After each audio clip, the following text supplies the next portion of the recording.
What's up, guys? Welcome back to Newswave. Those Mario Party reviews are out, and they're okay. We'll talk about that, with kind of the roundup, and see where it is on Metacritic and everything, and see what we can figure out there, because there might be a few details that some people have missed that's it's worth taking a look at some of those reviews to make sure it's something you do want to pick up. Sounds like, though, if it's traditional Mario Party you're looking for, you're probably okay. We got some more details on The Quiet Man. In fact, it's actually coming out soon. We're going to go over that into quick news. And then we also found out about those NES games and when they're coming. If you remember, we're supposed to get more NES games every month, and we finally got details as to when we can expect October's games to show up. First, though, the quick news. Quiet Man, it's coming out November 1st. I know, right? It's less than a month away, out of nowhere, and there are some other details you're going to have to take a look at again to see if it's something that you were expecting it to be, because if you remember at E3, they kind of played up The Quiet Man like it was going to be a big release for them, right? I mean, we saw a cutscene for it and some gameplay here and there, and it looked like it might be a full-fledged adventure of some kind. Well, looks like it's going to be kind of a motion picture, essentially. In fact, that's kind of how Square is describing it now, because it's completable in one sitting. It's basically like a movie that has some gameplay to it, and it seems like the price is going to be reflecting that. It's $15. Apparently, if you order it before November 15th, it's 10% off, which it's already $15 anyway. It's much less than the price tag I and many other people were expecting. A lot of us were expecting it to be, a full $60 game. At least that's how it was kind of presented at the E3 conference, where it seemed like it was one of their centerpieces, like Quiet Man. Not a lot of info, but it looks like a big game.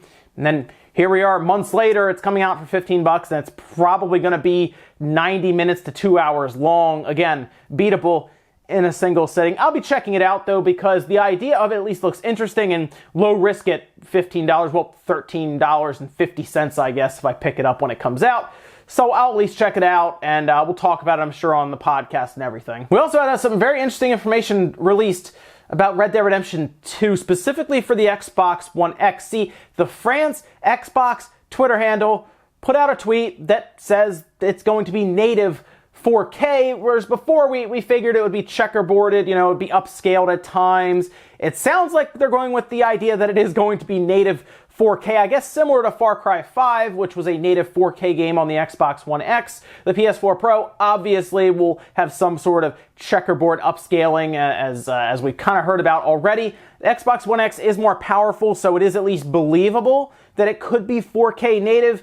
But of course, we'll wait and see what Digital Foundry has to say about it. I'm sure they'll check it out, do their analysis, and the frame rate, of course, will be checked out. I'm just ready to play this game. We've had so much info now dropped about it, especially recently with more gameplay videos and stuff coming out. And it looks like it's going to be a very large, very immersive game. But I just want to see how immersive and if it lives up to the hype. And it's going to be fun, and we don't have to wait much longer. 3 more weeks now, we'll be able to play Red Dead Redemption 2. I guess 4K native with the Xbox One X. No PC version, so I guess that's the best version to play. Then we had a game called Xenon Racer, just randomly revealed on Twitter. They had a full trailer, some gameplay and everything, and it looks like a high-octane racing game. It kind of had some vibes of like F-Zero, sort of, where they're speeding through, and I guess they have like turbojets and everything. They're just flying all over the place, and they put this out. According to them, it's going to be an arcade racing style game set in the year 2030, and it's by Sodesco and 3D Clouds. So we don't know release date or anything. We do know platforms is going to be on all the consoles and everything, so Xbox, PS4, and Nintendo Switch.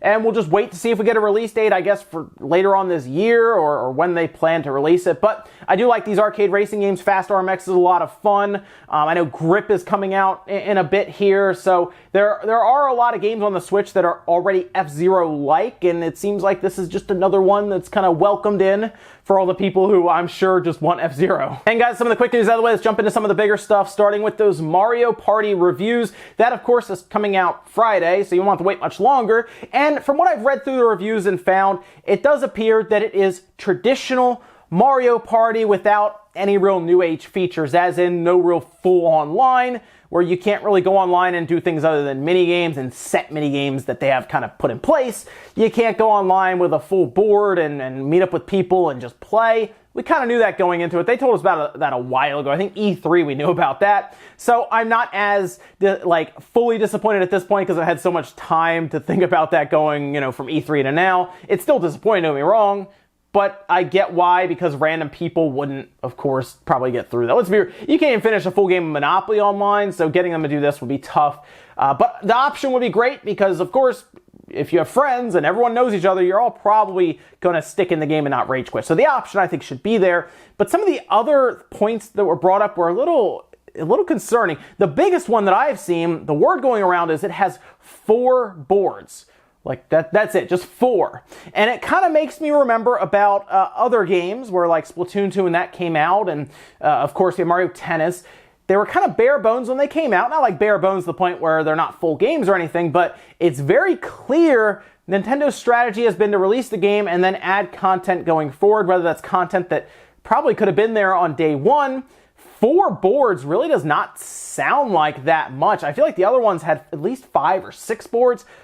4 is very few. So I'm going to have to see, personally, if the boards are very interesting, very large, there's a lot of stuff going on, or if they're very plain and not a lot happening.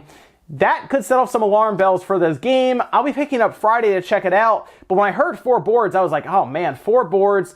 There is, of course, no handheld functionality because they are using the Joy-Con controllers in a bunch of different ways. If you read through the reviews, they're doing all kinds of stuff with the motion controls and the IR camera. Oh, they're doing all this stuff to make these different mini games at least interesting and I guess immersive.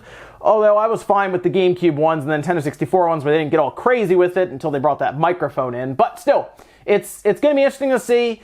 There's a lot of drawbacks to this game from what I'm hearing, and we'll see if this is one of those situations where they add content going forward through, I guess, the online service or the requirement of the online service. It's almost like they've been kind of building up to this where a game comes out, they put content on the game as you go along as a live service, and you need that $20 subscription to get it. So it seems like their strategy is in place.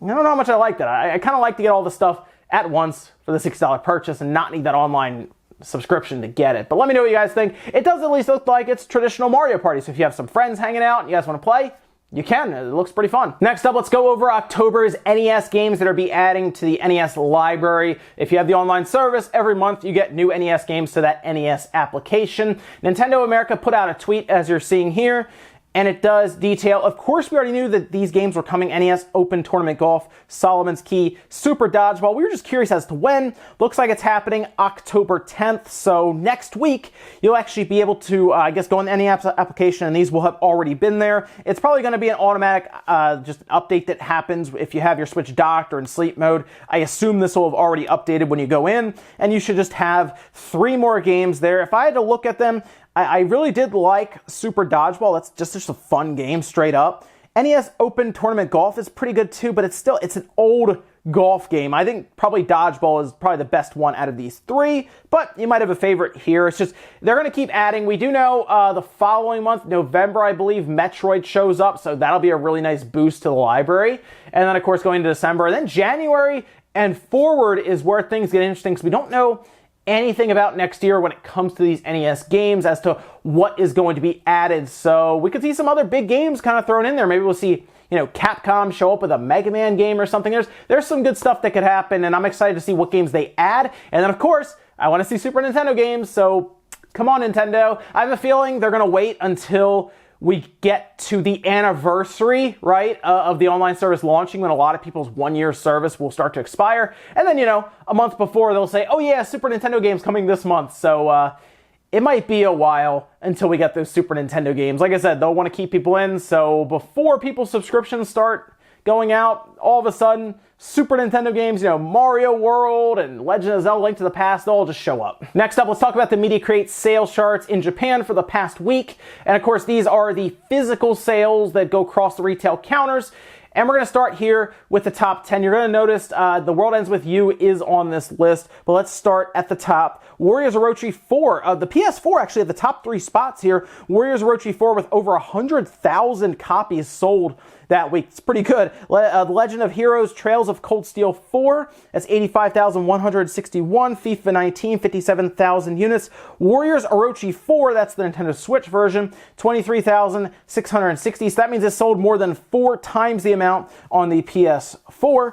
Dragon Ball FighterZ, there it is debuting on the Switch, 23,000. Marvel Spider-Man sticking in there at number 6. Uterare Zan in at 21,316. FIFA 19 on the Switch there, 16,200. And The World Ends With You Final Remix is there at number 9, 14,216. And Minecraft number 10. Moving over to hardware, 42,957 for the Switch leading the pack there. PS4 20,406, the 3DS 7,506, the PlayStation Vita still sticking around there, 2,675, and the Xbox One fell below 100 units for the week at 75. They are crawling to that 100,000 mark, but they're going to make it. I have a feeling they're just going to get there. Going back to those game sales, though, there's a lot to take away here. First of all, Warriors Orochi 4, clearly the fan base is on the PS4 in Japan, as it sold 4 times more than the Switch version. We've seen some games come out in parity that were better even or close on the Switch. This one wasn't even close. It was 4 times more on the PS4. That appears to be where the fan base is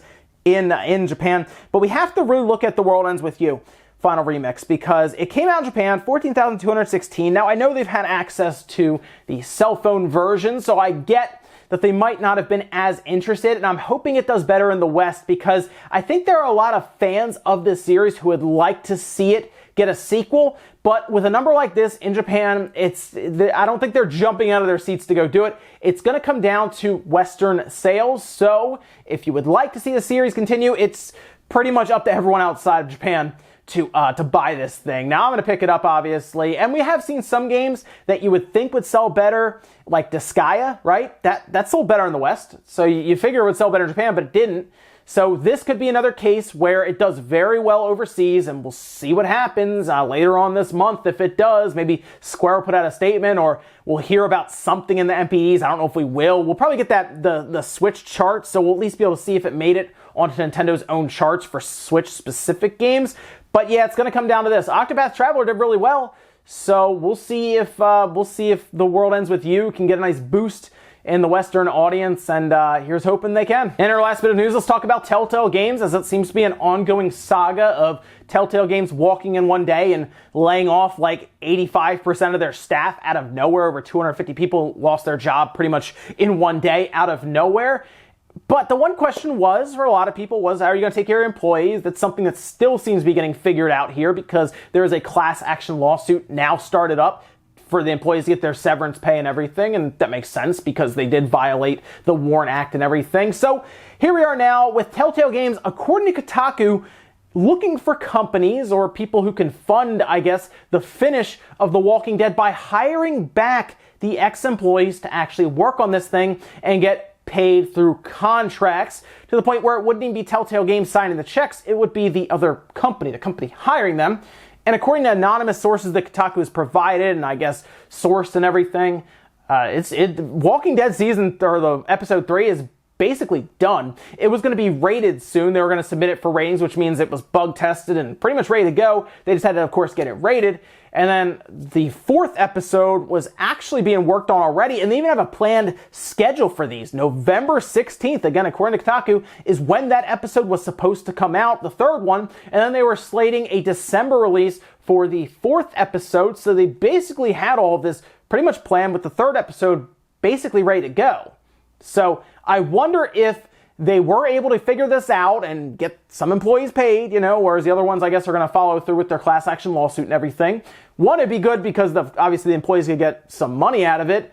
And 2, the fans would be happy for The Walking Dead. But there's still a lot of stuff going on in the background. I don't really know if this is even going to happen. It just sounds like they're looking for a company basically to pay the employees to finish this thing. And then I guess they finish their Minecraft story mode for Netflix. And I guess they kind of just ride off into the sunset and I guess work through this lawsuit that's going to happen, because they're not going to hire back all of those employees, right? They're going to hire back a subset to do Walking Dead through a contract, and then that's it. Even those employees are probably still entitled to some sort of severance after that, so we'll see. It's a shame because I know there are a lot of people who wanted to finish Walking Dead, but of course, the employees have to get their stuff figured out for their employees, because this is a bad situation over there. But I mean, if employees get paid and The Walking Dead get finished, that would at least be better than what's happening now, which is, them doing nothing, I guess. Ladies and gentlemen, that's going to do it here for Newswave. If you enjoyed this video, guys, hit the like button, really helps out. If not, hit the dislike. Leave comments down below about everything we talked about today.